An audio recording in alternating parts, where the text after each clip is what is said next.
안녕하세요. 경제 읽어주는 남자 김광석입니다. 반갑습니다.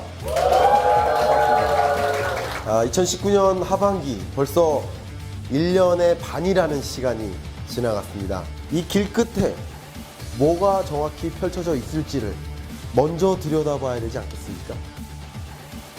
구조적 장기 침체 오는가, 기준금리 인상 어렵다, 미중 무역 분쟁은 장기전이 될 것이다, 한국의 경제 성장이 중단기적으로 역풍을 맞고 있다. 저와 함께 남은 하반기 한국 경제라는 바다에 같이 빠져보도록 하시죠. 네.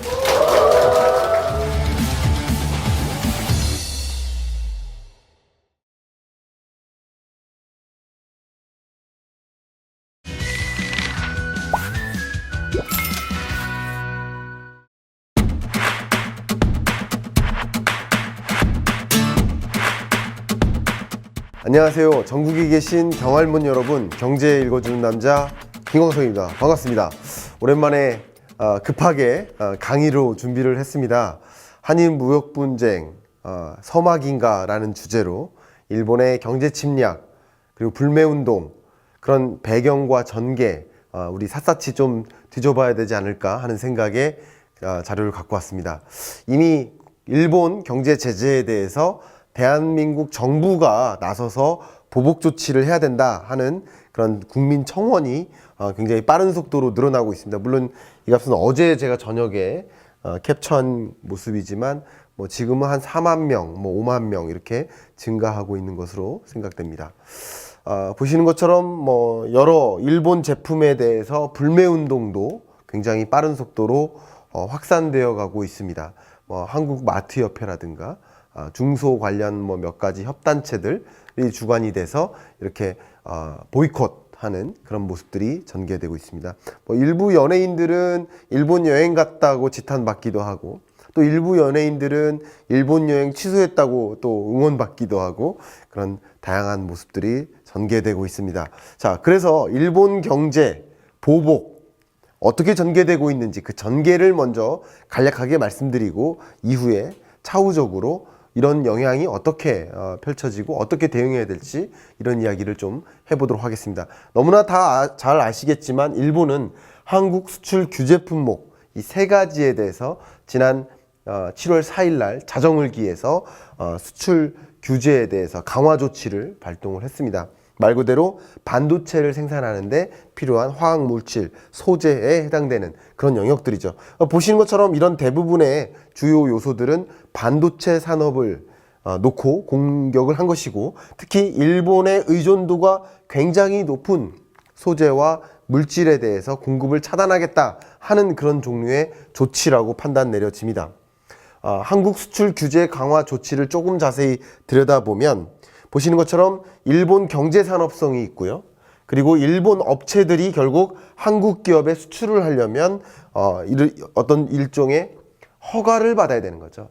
그 허가를 받지 않고 수출을 할 수 있도록 되어 있는데 주로 이제 그걸 화이트 리스트라고 하죠. 근데 일일이 포괄적인 그런 이 협의를 받고 포괄적으로 그냥 일부 어떤 개개의 어떤 제품 품목에 대해서 건별로 허가를 받을 필요가 없다라는 그런 조항 속에 있었는데, 이제 90일 정도 통산 소요되는 이런 소요 기간을 거쳐서 그래 수출해도 돼 하는 품목에 대해서만 수출이 시작될 수 있는 그런 전혀 다른 통상 환경으로 전환됐다라고 볼 수 있습니다. 그런데 여기서 중요한 것 중에 하나는 결국 이런 조치는 일본의 수출 기업들이 수출하기도 번거롭고 한국의 수입 기업이 일본으로부터 수입하기도 또 번거로워지는 그런 현상을 야기하는 것이고요.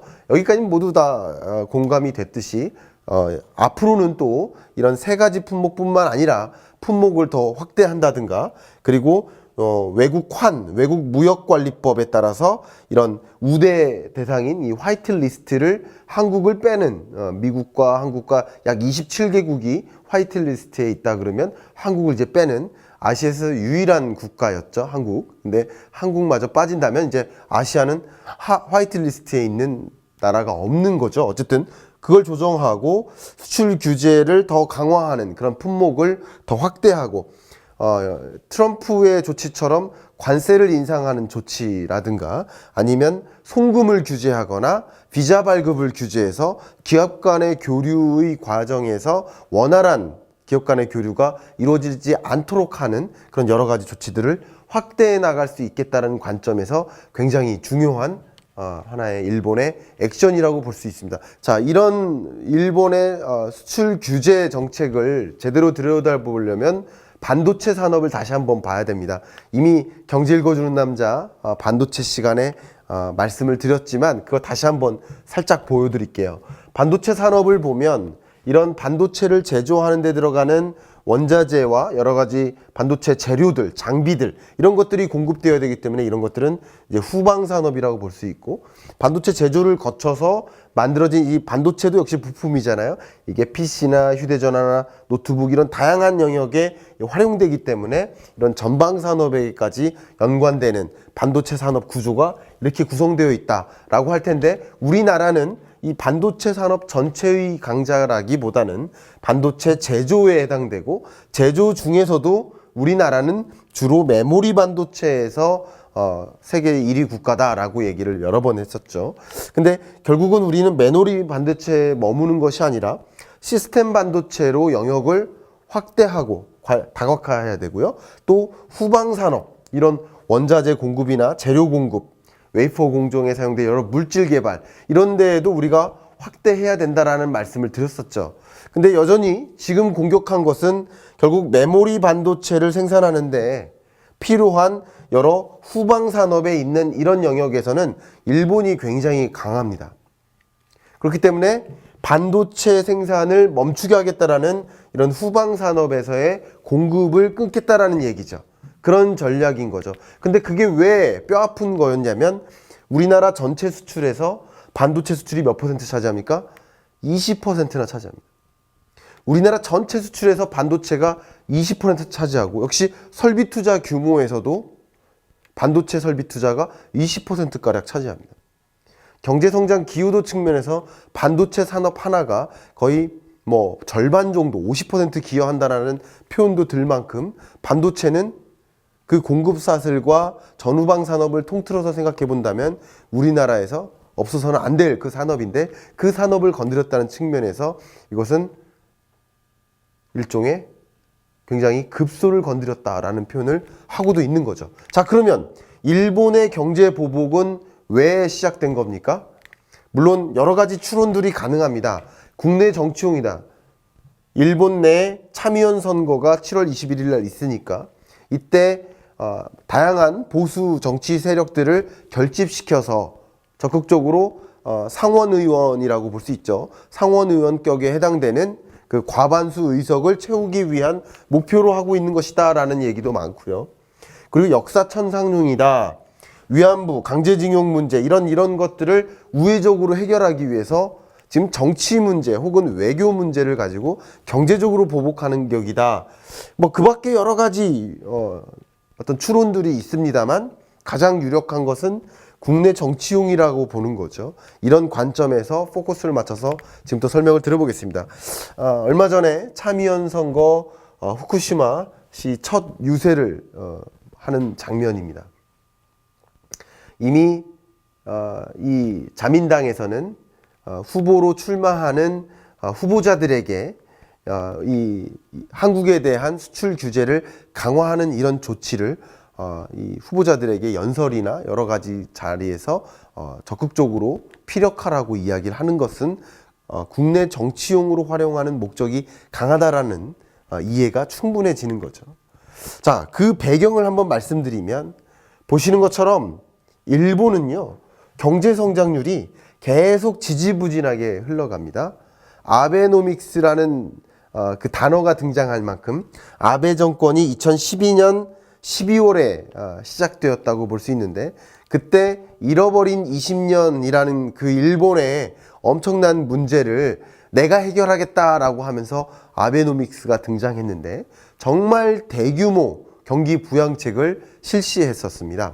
아주 대표적인 예를 말씀드리면 통화 통화 공급률을 엄청나게 늘려 나간다든가, 그리고 일본 엔화 약세 기조를 만들어서 수출을 좀 더 증진한다는 그런 정책들이라든가, 또 법인세 절감이라든가 소비세를 인하해서 소비를 촉진한다든가 투자를 더 유입한다든가, 정말 뭐 대규모 인프라를 확대해서 건설한다든가, 이런 정말 다양한 경기 부양, 경기를 진작하기 위한 정책들이 총망라됐던 거예요. 경기 부양책이 실시되었음에도 불구하고 일본의 경제 성장률은 2%가 안 됩니다. 근래에는 1% 미만이에요. 굉장히 안 좋게 전개됩니다.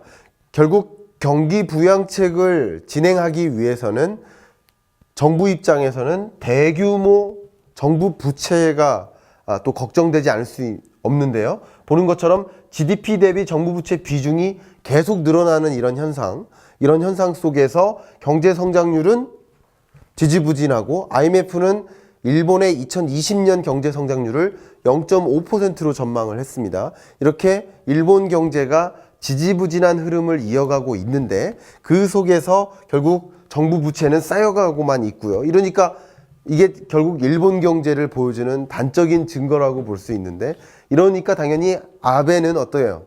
지지가 안 되죠. 지지율이 많이 하락할 겁니다. 결국 지지율을 올려야 된다. 그리고 참의원 선거가 이번에 7월 21일 날 있을 때 만약에 거기서 패배를 할 경우에는 존립의 문제가 생깁니다. 결국 그 밖에 향후에 이어지는 여러 가지 아베의 정책 기조를 지지를 못 받기 때문에 굉장히 큰 난관에 처합니다. 그렇기 때문에 지지율을 올리고자 이런 한국에게 경제 보복을 한 것이다 라고 판단 내려지는 것이죠. 자, 그러면 여기부터 중요하죠. 일본의 경제 침략, 그러면 한국 경제에는 어떤 영향이 있을까 라는 이야기를 해보겠습니다. 제가 이 데이터를 어제 한국무역협회에서 받아가지고 정리를 해봤습니다. 2014년까지는요, 이게 한국의 주요 국가별 수출 구조인데요, 2014년까지는 일본이 몇 위예요? 3위국이에요. 3위국. 우리나라의 주요 수출 대상국 3위국이었어요. 그런데 2014년 이후로는 전환이 됐는데, 어떻게 전환이 됐냐면 보시는 것처럼 베트남이 올라가고요, 홍콩이 올라갑니다. 그리고 중국 수출이 어마어마하게 늘어나죠. 물론 이전에 2000년대만 해도 일본 수출은, 우리나라의 일본 수출은 2위였죠. 중국보다 훨씬 많았죠. 결국 이렇게 꺾였죠. 근데 이것은 한국의 주요 국가별 수출 구조를 보시면 일본의 중요성이 조금 더 떨어지는 모습이다라고 생각할 수는 있어요. 그러나 중요한 것은 여전히 일본은 한국 경제에서 수출 파트너로서 중요한 대상국이다라는 것을 강조는 해드립니다. 그래프를 한번 보시겠습니다. 2000년까지만 해도 일본이 미국을 다음으로 2위국이었고요. 일본 수출은 우리나라 수출의 약 12%를 차지할 만큼 굉장히 중요한 교육 대상국이었는데, 일본의 지위가 점점 줄어듭니다. 우리나라 입장에서는 일본 수출, 대일 수출이 줄었다라는 표현보다는 오히려 베트남이나 홍콩, 중국으로의 수출이 많이 늘었다라고 해석하는 것이 더 적합할 수도 있어요. 그래서 어쨌든 상대적으로 우리나라 수출이 100이라 그런다면 그 중에 일본으로 가는 수출액이 좀 비중이 줄어드는 모습이 전개되는 거죠. 어쨌든 교역 파트너로서의 영향력은 과거와 같지는 않지만 여전히 상당히 중요한 5위 수출 대상국이다라는 거죠. 이게 거시적인 측면에서 중요한 것이고요. 여기서 한 가지 말씀드리면, 반대로 일본 입장에서는 한국이 수출 대상국 3위국이에요. 결국 우리나라와 일본과의 교역이 단절되면 교역 파트너로서의 역할만 생각해 본다면 그 피해는 누가 더 크냐? 일본이 더 클 수 있다는 거죠. 왜냐하면 이따 보여드렸지만 한국은 일본과의 교역에서의 만성 적자국이에요. 미국과 중국과의 관계랑은 전혀 다른 거예요. 그렇기 때문에 그 구조로 인해서 결국 수출이 단절되면 영향은 일본에게 더 클 수도 있겠는데 한국에는 왜 치명적일까 하는 가장 큰 의문이 드는 거죠. 그 질문에 대해서 답변을 해보면 보시겠습니다. 한국의 대일무역 동향을 보세요. 거의 근 50년 역사 이래로 한국이 일본에게 수출을 더 많이 한 해는 없었다. 계속 뭐였습니까? 수입이 수출보다 많았다. 이게 굉장히 중요한 문제인데요. 우리나라는 공급사슬 측면에서 상당한 기술적인 요인, 그리고 아까 반도체 산업을 말씀드렸지만 고부가가치 영역에 해당하는 물질, 원자재, 부품, 소재 이런 영역들에 대한 일본 의존도가 굉장히 높았기 때문에 우리나라가 반도체 생산 열심히 하고 뭐 모바일폰 열심히 생산하면 결국 일본 좋은 일을 많이 해주는 격이 되기도 해 왔던 거죠. 결국은 무역 수지가 우리나라는 적자 기조를 계속 유지해 왔기 때문에 미국과 중국 간의 교역하고는 다른 모습이에요. 미국, 중국은 결국 제가 여러 차례 말씀드렸지만 패권 전쟁이라는 거죠. 패권 전쟁이고 표면적으로는 뭐야? 미국이 중국으로부터의 무역 적자를 해소해 보고자 하는 그런 정책이라고, 그런 어떤 전쟁이라고 표현해 볼 수 있겠지만 일본은 한국으로부터의 무역 적자를 해소하고자 하는 그런 종류의 무역 전쟁이 아니라는 거죠. 무역 전쟁이 다른 거라는 거죠. 그럼 어떤 전쟁이냐? 앞에 말씀드렸던 것처럼 공급사슬 전쟁이라는 거죠. 공급을 안 해서 너네 산업을 마비하겠다. 너네의 생산 자체를 끊어버리겠다 하는 공급사슬 전략, 공급사슬 전쟁이라는 거죠. 조금 다른 종류의 무역 전쟁이라고 볼 수 있겠습니다. 예를 들어 보겠습니다. 일본은 제가 사실 경력남은 아니지만 다른 프로그램을 통해서 이미 보여드렸지만 일본은 수소 사회라는 것을 주창하고 2020년 되면 도쿄올림픽을 통해서 마치 수소를 홍보하는 그런 자리를 가질 예정입니다. 예를 들면 우리나라가 평창올림픽 때 5G를 선보이고 5G 상용화를 첫 개최한 상용화한 나라로 이렇게 손꼽히게 진화할 수 있도록 하는 그 배경 중에 하나가 평창올림픽이었다면 일본의 결국 도쿄올림픽이 결국 일본의 수소 경제를, 수소 산업을 홍보하기 위한 그런 장을 만들겠다. 가장 대표적인 예가 그 성화봉송에서 뭐를 사용해요?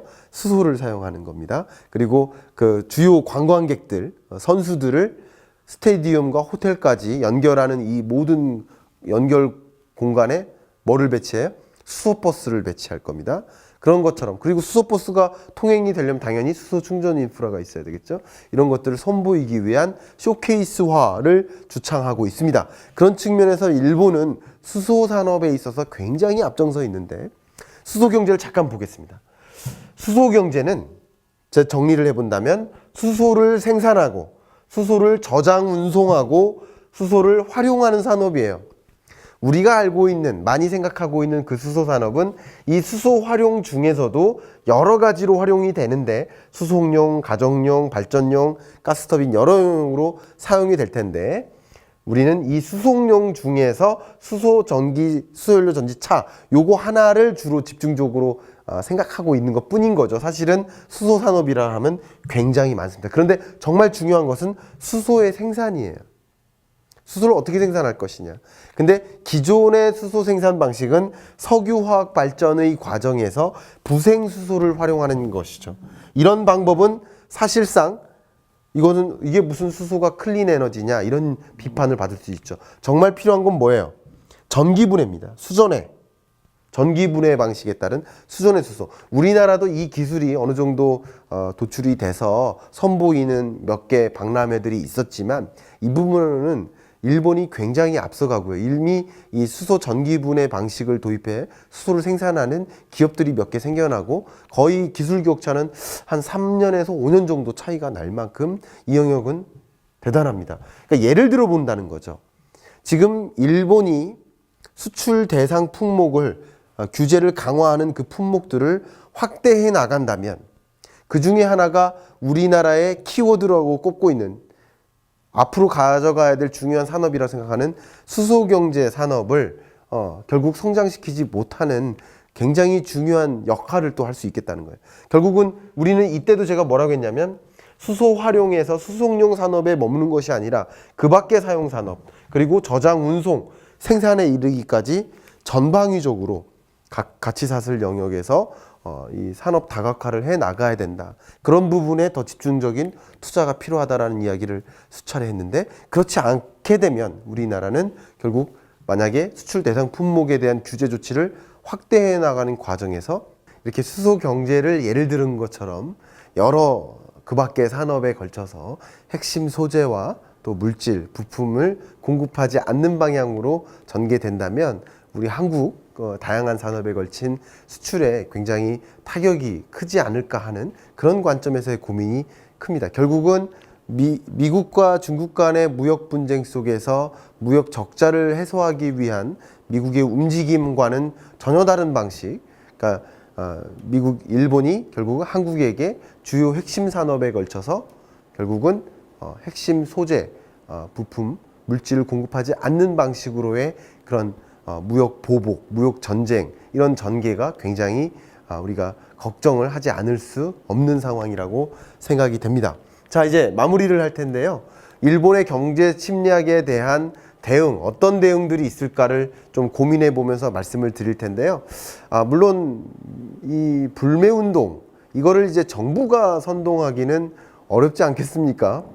물론 불매운동이 일본에게 자극은 됩니다. 마치 우리 사드 배치 문제로 중국의 어떤 불매운동이 굉장히 크게 타격을 받았던 것처럼. 그러나 일본 입장에서 한국이 중요한 소비재 수출국인 건 맞지만 여전히 그 비중이 굉장히 크지는 않기 때문에 그 정도는 감수하면서 한국 경제를 좀 안 좋게 만들겠다 하는 그런 의지가 있는 것이기 때문에 그것 자체로는 좀 안 될 수도 있지만 만약에 이 불매운동이 다국적으로 초국가적으로 진행이 된다면, 그러니까 일본과 관계가 유사한 한국뿐만 아니라 중국이나 그 밖에 아시아 신흥국들과 이 불매운동이 초국가적으로 전개가 된다면 그 영향력은 상당할 것이고 일본의 이런 이제 생각 없는 이런 종류의 이런 전략들은 이제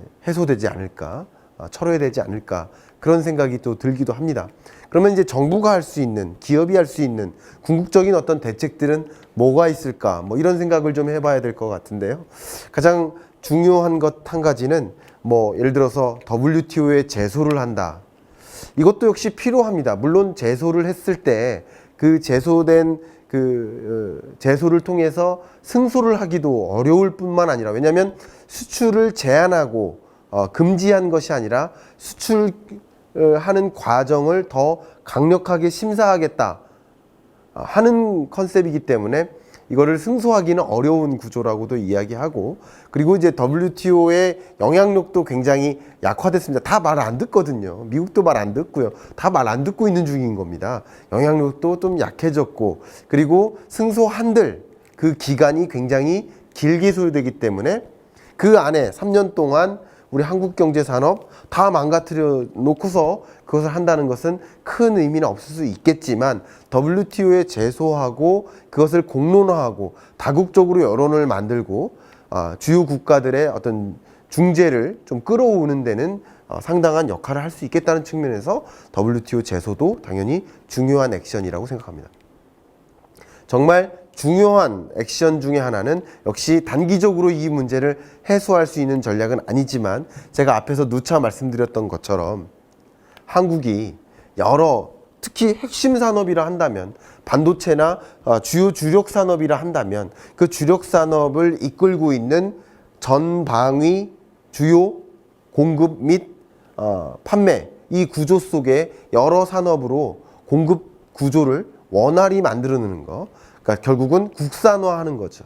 주요 소재와 핵심 물질 생산을 국산화하는 그런 전략을 통해서 물론 단기적으로는 문제가 되진 않지만 중장기적으로 이런 참에, 이런 경제 보복이 시작된 참에 우리 스스로 국산화 능력, 그런 주요 핵심 소재의 자립도를 확충하는 노력, 이런 노력이 필요하겠다라는 이야기를 전해드립니다.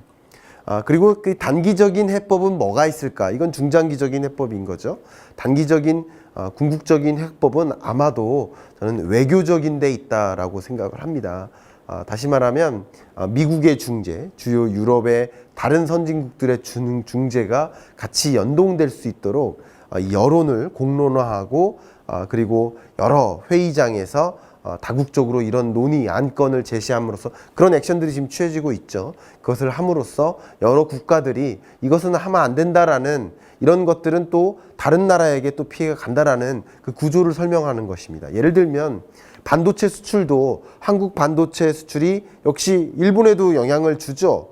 소니라든가 가전제품을 생산하는 여러 기업들에게 이 반도체라는 것도 부품이기 때문에 부품을 다시 공급해야 되기 때문에 공급이 끊기면 또 생산의 차질이 있는 거예요. 일본 자체에도. 그러나 또 중요한 것은 우리나라의 반도체 수출은 전 세계로 가잖아요.